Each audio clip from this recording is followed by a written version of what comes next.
झुलनी मामो के फसाए के। घाम बहुत तेज है यार। तोहार एक काम आया ही डेली भाई चरुआ तू का करी तोरे घरे लेके चला गए चरावा।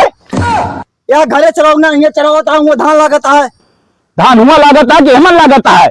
चरे हेमेन असर हुए हुआ। फालतू बात ना करा यहाँ आके।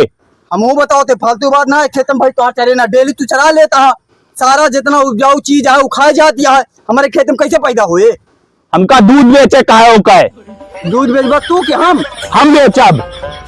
तू दूध ना बेच पाऊबा भैंसिया खोल ले जा बाबा ज्यादा वो ले जा बड़ा रंग दे खोपड़ी का है। तू आवा रंग दे कुछ ना है हमारा।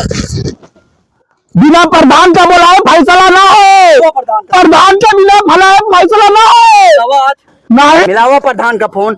अब जब तक मिला न लेबा लगा है। हेलो